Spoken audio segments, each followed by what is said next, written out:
Bonjour et bienvenue dans cette vidéo consacrée à l'Omnibus X-Men Volume 2 par Claremont, Lee et Portaccio.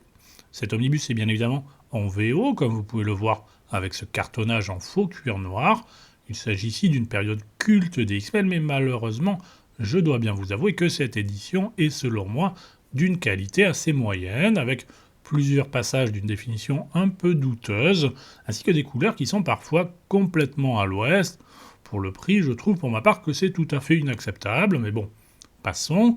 On va retrouver dans cet omnibus l'une des périodes les plus emblématiques des X-Men, avec bien évidemment le fameux X-Men numéro 1, le best-seller des best-sellers, mais également pas mal d'épisodes d'X-Factor, ainsi que 2 numéros de Ghost Rider. Et paradoxalement, il me semble que c'est une période qui n'est pas très bien représentée en VF, puisque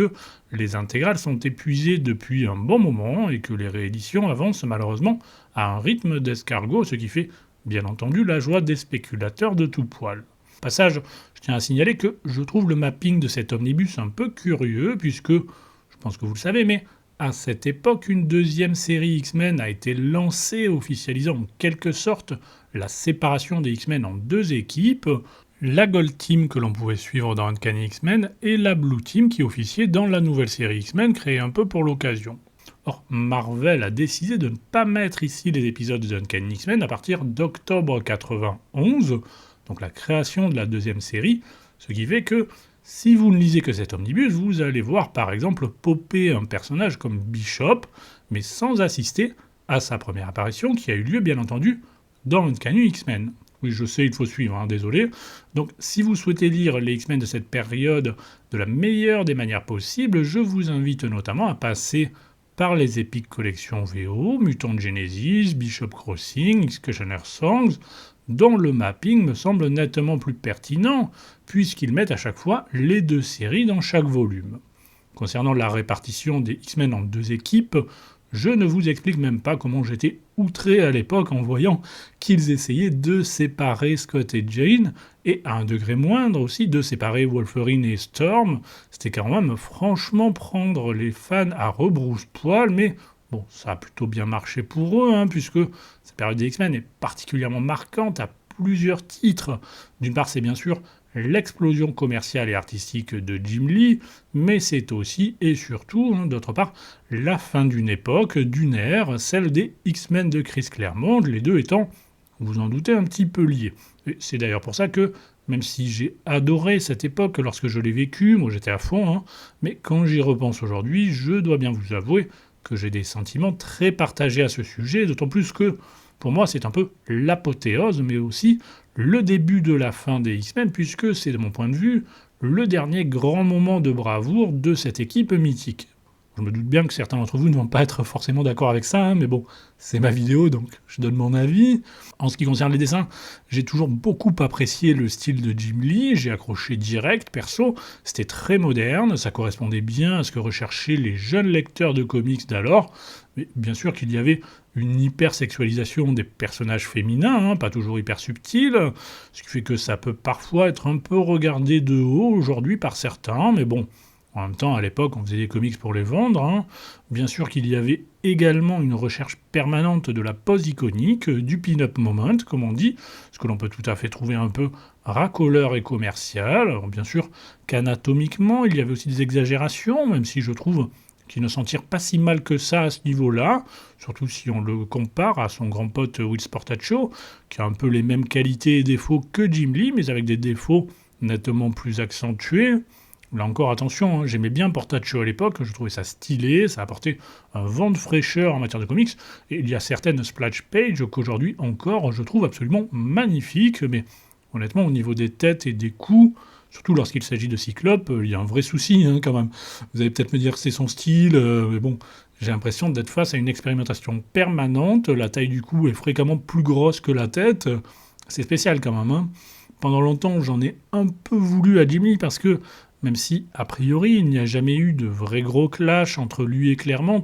on ne pouvait pas s'empêcher de penser que c'était un peu à cause de lui que Claremont était parti. Ce qui est vrai d'ailleurs, hein, si l'on en croit Claremont, il a été vexé de voir que le Genou n'appréciait pas trop ses nouvelles idées sur les X-Men, et quelque part encore plus vexé de voir que l'éditeur du titre auquel il avait tant apporté semblait clairement pencher plus du côté de Jim Lee que du sien.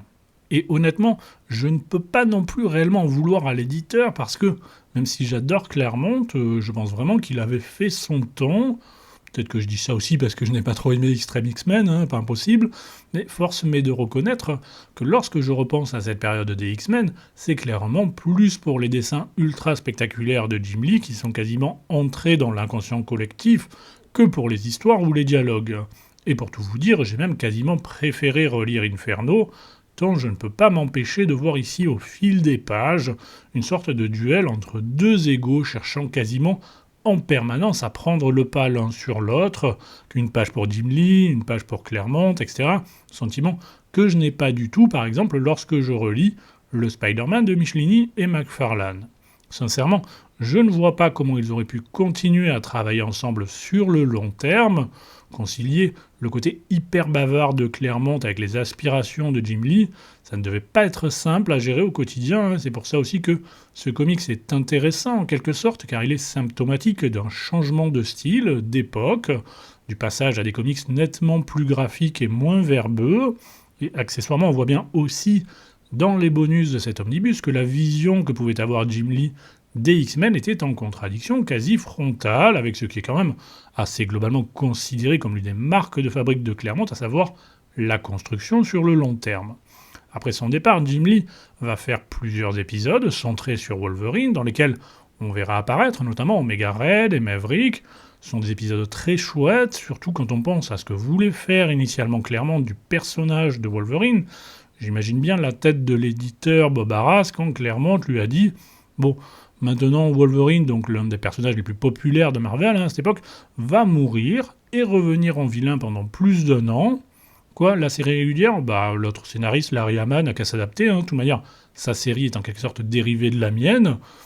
On entend souvent les auteurs se plaindre des éditeurs, moins souvent l'inverse, forcément, mais il y aurait probablement aussi de quoi dire à ce niveau. Quoi qu'il en soit, Claremont nous gratifiera tout de même avant son départ de quelques moments bien iconiques,